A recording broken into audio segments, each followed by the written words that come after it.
ओम शांति 2/12/2023 प्रातः मुरली। ओम शांति। बाप दादा मधुबन। बाबा आज कह रहे हैं, मीठे बच्चे, समय प्रति समय ज्ञान सागर के पास आओ। ज्ञान रत्नों का वखर अर्थात सामान भरकर फिर बाहर जाकर डिलीवरी करो। विचार सागर मंथन कर सेवा में लग जाओ। मीठे बच्चे, समय प्रति समय ज्ञान सागर के पास आओ। ज्ञान रत्नों का वखर सामान भरकर फिर बाहर जाकर डिलीवरी करो। विचार सागर मंथन कर सेवा में लग जाओ। प्रश्न, सबसे अच्छा पुरुषार्थ कौन सा है? बाप को कौन से बच्चे प्यारे लगते हैं? उत्तर, किसी का भी जीवन बनाना ये बहुत अच्छा पुरुषार्थ है। बच्चों को इसी पुरुषार्थ में लग जाना चाहिए।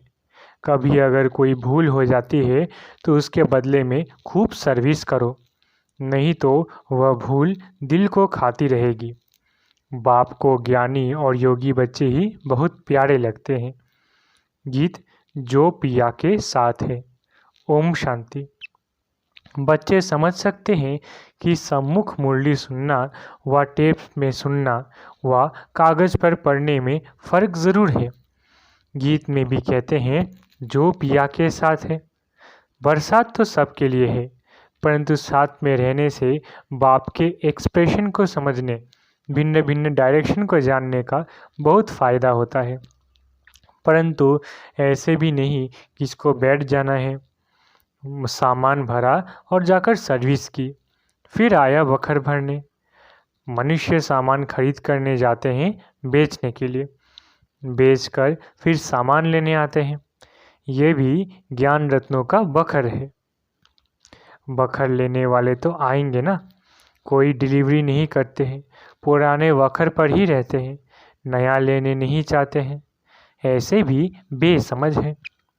मनुष्य तीर्थों पर जाते हैं, तीर्थ तो नहीं आएंगे ना, क्योंकि वो तो जड़ चित्र है। इन बातों को बच्चे ही जानते हैं।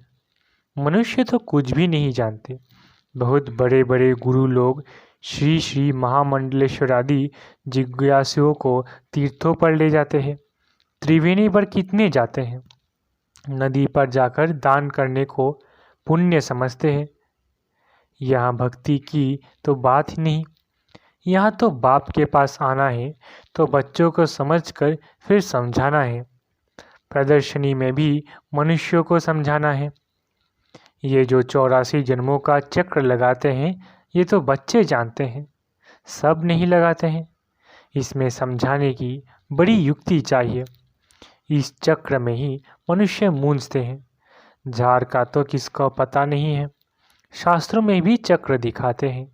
कल्प की आयु चक्र से निकालते हैं। चक्र में ही रोला है। हम तो पूरा चक्र लगाते हैं, 84 जन्म लेते हैं। बाकी इस्लामी बौद्धी आदि वो तो बाद में आते हैं। हम कैसे उस चक्र से सतो रजो तमो में पास करते हैं, वह गोले में दिखाया हुआ है। बाकी और जो आते हैं इस्लामी बौद्धी आदि, उनका कैसे दिखावे? वो भी तो सतो रजो तमो में आते हैं। हम अपना विराट रूप भी दिखाते हैं। सतयुग से लेकर कलयुग तक पूरा राउंड ले आते हैं। चोटी है ब्राह्मणों की, फिर मुख को सतयुग में, बाहों को त्रेता में, पेट को द्वापर में, फिर टांगों को लास्ट में खड़ा करे। अपना तो विराट रूप दिखाए। बाकी अन्य धर्म वालों का कैसे दिखाए? उसे भी शुरू करे तो पहले सतो प्रधान, फिर सतो रजो तमो। तो इससे सिद्ध हो जाएगा कि कभी भी कोई निर्वाण में नहीं गया है। उनको तो इस चक्र में आना ही है। हर एक को सतो रजो तमो में आना ही है। इब्राहिम, बुद्ध, क्राइस्ट आदि भी तो मनुष्य थे। रात में बाबा को बहुत ख्याल चलता है। ख्यालात में फिर नींद का नशा उड़ जाता है। नींद फिर जाती है। समझाने की बड़ी अच्छी युक्ति चाहिए। उनका भी विराट रूप बनाना पड़े। उनका भी पैर पिछाड़ी में ले जाएं, फिर लिखत में समझाएं। बच्चों को समझाना है क्राइस्ट जब आते हैं उनको भी सतो रजो तमो से पास करना पड़ता है। सतयुग में तो वो आते नहीं, आना तो बाद में है। कहेंगे क्राइस्ट हेवन में नहीं आएगा। ये तो बना बनाया खेल है। तुम जानते हो क्राइस्ट के आगे भी धर्म थे, फिर वो ही रिपीट करना है। ड्रामा का राज समझाना होता है।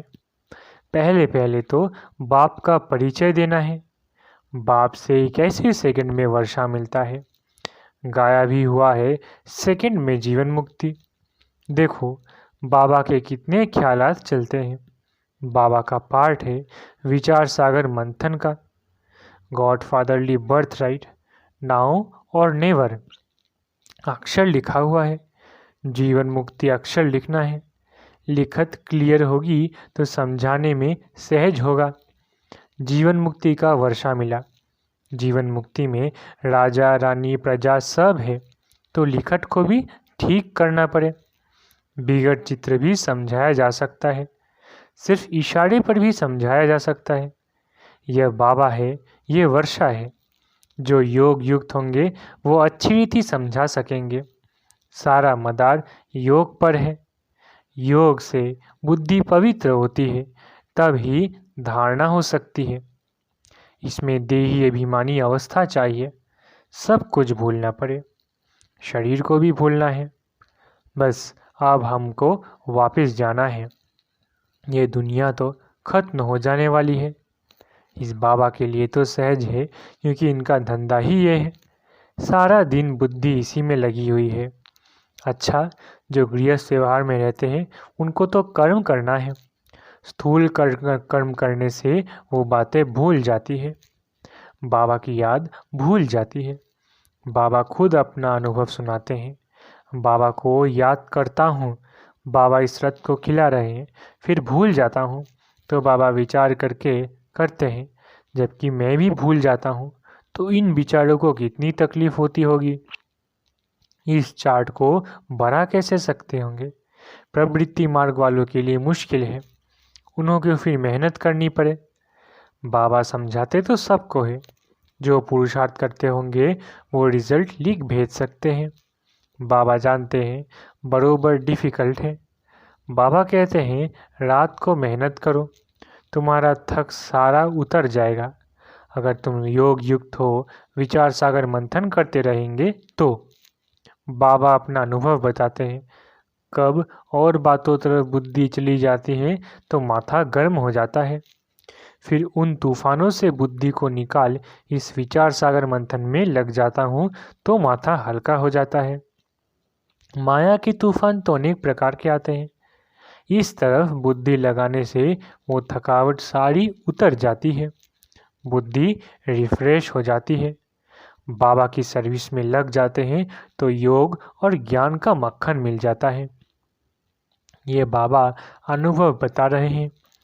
बाप तो बच्चों को बताएंगे ना, ऐसे ऐसे होगा, माया के विकल्प आएंगे। बुद्धि को फिर उस तरफ लगा देना चाहिए। चित्र उठाकर उसी पर ख्यालात करना चाहिए तो माया का तूफान उड़ जाए। बाबा जानते हैं कि माया ऐसी है जो याद में रहने नहीं देती। थोड़े हैं जो पूरा याद में रहते हैं। बड़ी बड़ी बातें तो बहुत करते हैं। अगर बाबा की याद में रहे तो बुद्धि क्लियर रहे। याद करने जैसा माखन और कोई है नहीं। परंतु स्थूल बोझ बहुत होने से याद कम हुई जाती है। बम्बई में देखो, पोप आया, कितनी उनकी महिमा थी, जैसे कि सबका भगवान आया था। ताकत वाले हैं ना। भारतवासियों को अपने धर्म का पता नहीं है। अपना धर्म हिंदू कहते रहते हैं। हिंदू तो कोई धर्म ही नहीं है। कहाँ से आया, कब स्थापन हुआ, किसको पता नहीं है। तुम्हारे में ज्ञान की उछल आनी चाहिए। शिव शक्तियों को ज्ञान में उछल मारनी चाहिए। उन्होंने तो शक्तियों को शेर पर दिखाया है सारी ज्ञान की बात। पिछाड़ी में जब तुम्हारे में ताकत आएगी तो साधु संत आदि को भी समझाएंगे। इतना ज्ञान जब बुद्धि में हो तब उछाल आ सकती है। जैसे पाता गांव में खेती करने वालों को टीचर पढ़ाते हैं तो वो पढ़ते नहीं, उनको खेती बाड़ी ही अच्छी लगती है। ऐसे आज के मनुष्यों को ये ज्ञान दो तो कहेंगे ये अच्छा नहीं लगता, हमको तो शास्त्र पढ़ने हैं। परंतु भगवान साफ कहते हैं जब तप दान पुण्य आदि से अथवा शास्त्र पढ़ने से मेरे को किसी ने नहीं पाया है। ड्रामा को नहीं जानते, वो थोड़ी ही समझते हैं। नाटक में एक्टर से पार्ट बजाने ये चोला लिया है। ये है ही कांटों का जंगल, एक दूसरे को कांटा लगाते लूटते मारते रहते हैं। सूरत भल मनुष्य की है परंतु सीरत बंदर जैसी है। बाप बैठ बच्चों को समझाते हैं, कोई नया सुने तो गर्म हो जाए। बच्चे थोड़ी ही गर्म होंगे। बाप कहते हैं मैं बच्चों को ही समझाता हूँ। बच्चों को तो माता पिता कुछ भी कह सकते हैं। बच्चों को बाप चमाट भी मारे तो दूसरे थोड़ी ही कुछ कर सकता है। माता पिता का तो फर्ज है बच्चों को सुधारना, परंतु यहाँ लॉ नहीं है। जैसा कर्म मैं करूँगा मुझे देख और भी करेंगे। तो बाबा ने जो विचार सागर मंथन किया वो भी बतलाया। ये पहला नंबर में है, इनको 84 जन्म लेने पड़ते हैं। तो और भी जो हेड्स धर्म स्थापक है वे फिर निर्वाण में कैसे जाएंगे? उनको सतो रजो तमो में ज़रूर आना है। पहला नंबर में लक्ष्मी नारायण है जो विश्व के मालिक है, उन्हों को भी 84 जन्म लेने पड़ते हैं। मनुष्य सृष्टि में जो हाईएस्ट न्यू मैन है उनके साथ न्यू वीमेन भी चाहिए ना, नहीं तो वीमेन बिगर पैदाइश कैसे होगी। सतयुग में न्यू मैन है ये लक्ष्मी नारायण, ओल्ड से ही न्यू होते हैं। ये तो ऑलराउंड पार्ट वाले हैं। बाकी भी सब सतों से तमों में आते हैं, ओल्ड बनते हैं फिर ओल्ड से न्यू हो जाते हैं। जैसे क्राइस्ट पहले न्यू आया फिर ओल्ड बनकर गया फिर न्यू होकर आएगा अपने टाइम पर। ये बात बड़ी समझने की है। इसमें योग अच्छा चाहिए, पूरा सरेंडर भी चाहिए, तभी वर्षे का हकदार बन सके। सरेंडर होगा तो फिर बाबा डायरेक्शन भी दे सकेंगे कि ऐसे ऐसे करो। कोई सरेंडर है फिर कहता हूँ कि व्यवहार में भी रहो तो बुद्धि का मालूम पड़े। व्यवहार में रहते हुए ज्ञान उठाओ, पास होकर दिखाओ। गृहस्थ में नहीं जाना, ब्रह्मचारी होकर रहना तो अच्छा है। बाबा हर एक का हिसाब भी पूछते हैं। मम्मा बाबा की पालना ली है तो फिर कर्ज भी उतारना है तो बल मिलेगा, नहीं तो बाप भी कहेगा कि हमने इतनी मेहनत कर पालना की और हमको छोड़ दिया। हर एक की रग देखनी पड़ती है, फिर डायरेक्शन दिए जाते हैं। समझो इनसे भूल हो जाती है तो बाप उसको अभूल कराए ठीक कर देते हैं। ये भी कदम कदम श्रीमत पर चलते रहते हैं। कब नुकसान हो जाता है तो समझते हैं ड्रामा में था, आगे फिर ऐसी बात होनी नहीं चाहिए। भूल तो अपने दिल को खाती है। भूल की है तो उसकी एवज में फिर बहुत सर्विस में लगना चाहिए, पुरुषार्थ बहुत करना चाहिए। कोई का जीवन बनाना यह है पुरुषार्थ। बाबा कहते हैं मुझे योगी और ज्ञानी सबसे प्यारा है। योग में रहकर भोजन बनाए खिलाए तो बहुत उन्नति हो सकती है। ये शिव बाबा का भंडारा है, तो शिव बाबा के बच्चे ज़रूर ऐसे योग युक्त होंगे। धीरे धीरे अवस्था ऊंच होती है, टाइम ज़रूर लगता है। हर एक का कर्म बंधन अपना अपना है। कन्याओं पर कोई बोझ नहीं, हाँ बच्चों पर है। बड़े बच्चे हो गए तो माता पिता को बोझ पड़ता है। बाप ने इतना समझाया, इतना समय पालना की है तो उन्हों की पालना करनी पड़े। हिसाब चुकतो करना है तो उनकी भी दिल खुश होगी। सपूत बच्चे जो होते हैं तो वो मुसाफिरी से लौटने पर सब कुछ बाप के आगे रखते हैं। कर्जा उतारना है ना, बहुत समझने की बातें हैं। ऊंच पद पाने वाले ही शेर मुआफी कुचलते रहेंगे। अच्छा, मीठे मीठे सिकिलधे बच्चों प्रति माता पिता बाप दादा का याद प्यार और गुड मॉर्निंग। रूहानी बाप की रूहानी बच्चों को नमस्ते। हम रूहानी बच्चों की रूहानी माता पिता बाप दादा को याद प्यार, गुड मॉर्निंग और नमस्ते नमस्ते नमस्ते। शुक्रिया बाबा। धारणा के लिए मुख्य सार। पहला, योग में रहकर भोजन बनाना है, योग में ही रहकर भोजन खाना और खिलाना है। दूसरा, बाबा ने जो समझाया है उस पर अच्छी रीति विचार सागर मंथन कर योग युक्त हो औरों को भी समझाना है। वरदान, स्व परिवर्तन और विश्व परिवर्तन की जिम्मेवारी के ताजधारी सो विश्व राज्य के ताजधारी भव। वरदान, स्व परिवर्तन और विश्व परिवर्तन की जिम्मेवारी के ताजधारी सो विश्व राज्य के ताजधारी भव।